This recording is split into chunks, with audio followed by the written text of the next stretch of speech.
শিক্ষার্থী ভাই ও বোনেরা, আশা করি খোদা তাআলার অসীম কৃপায় তোমরা সবাই সুস্থ আছো, সবল আছো। আমরা আজকে নবম ও দশম শ্রেণীর অত্যন্ত গুরুত্বপূর্ণ একটা অধ্যায় সম্পর্কে আলোচনা করব। অধ্যায়টা হলো পর্যায় সারণী।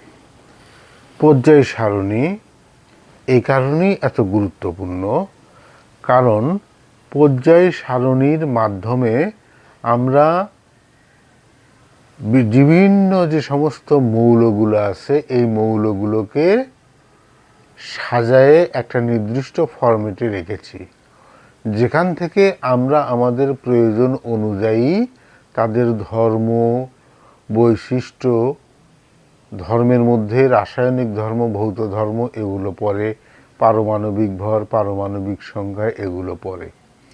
এই বৈশিষ্ট্যগুলোর উপর ভিত্তি করে সেখান থেকে আমরা মৌলগুলোকে খুব সুন্দরভাবে আমাদের রসায়নের বিভিন্ন ক্ষেত্রে আমরা ব্যবহার করতে পারি।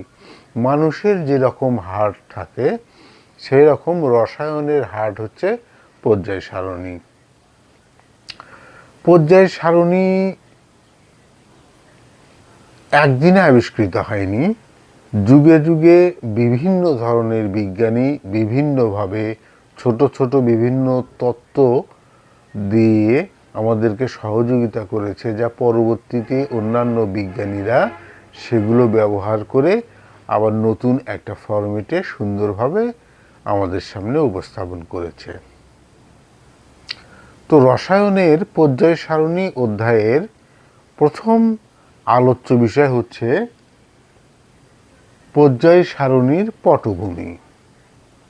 ইংরেজিতে যাকে বলা হয় ব্যাকগ্রাউন্ড অফ পর্যায় সারণী, অর্থাৎ পর্যায় সারণীর পিছনের ইতিহাস, পর্যায় সারণীটা কিভাবে আসলো।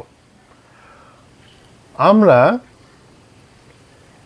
আমাদের বিভিন্ন বিজ্ঞানীদের কাছে সবসময় কৃতজ্ঞ, সেটা আমাদের রসায়নের ক্ষেত্রে আমি বলছি, অন্যান্য ক্ষেত্রেও তো অবশ্যই কৃতজ্ঞ। তো এখানে 1789 সালে ল্যাভয়েসিয়ে 1789 সালে বিজ্ঞানী ল্যাভয়েসিয়ে 33টি মৌল নিয়ে একটা টেবিল আবিষ্কার করে, একটা পর্যায় সারণীর একটা চার্ট আবিষ্কার করে, চার্ট তৈরি করে। যে চার্টটিতে স্থান দেওয়া হয়েছিল 33টি মৌলের। এই 33টি মৌলকে উনি দুই ভাগে ভাগ করেছিল, একটা হচ্ছে ধাতু আর একটা হচ্ছে অধাতু।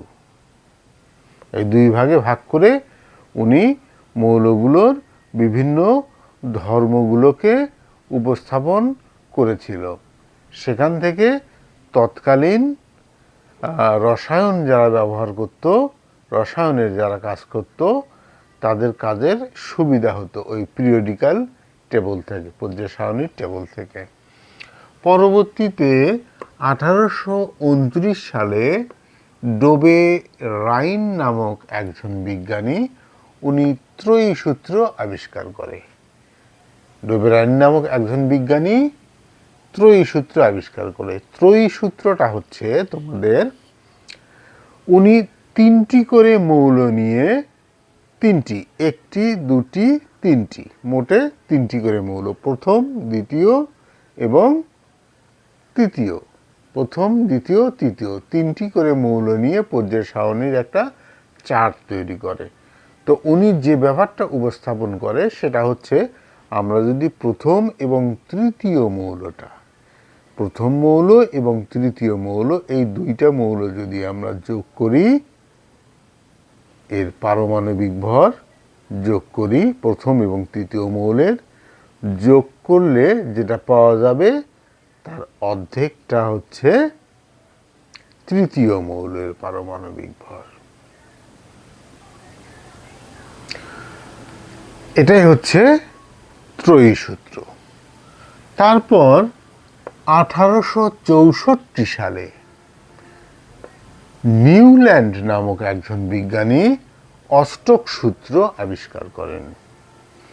বিজ্ঞানী নিউল্যান্ড আবার করেন কি, উনি 8টি করে মৌল নিয়ে পর্যায় সারণীর একটা চার্ট, একটা তালিকা, একটা টেবল তৈরি করেন, সাজান।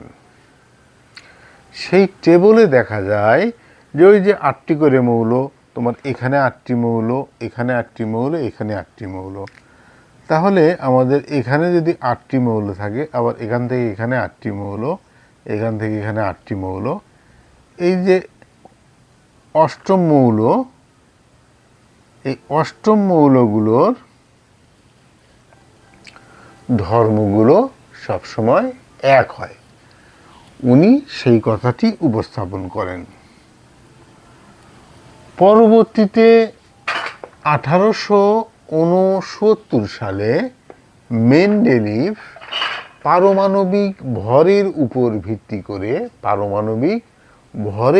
ভিত্তি করে পর্যায় সারণীর একটা চার্ট, একটা তালিকা বা একটা টেবল তৈরি করেন, পিরিয়ডিক্যাল টেবল তৈরি করেন।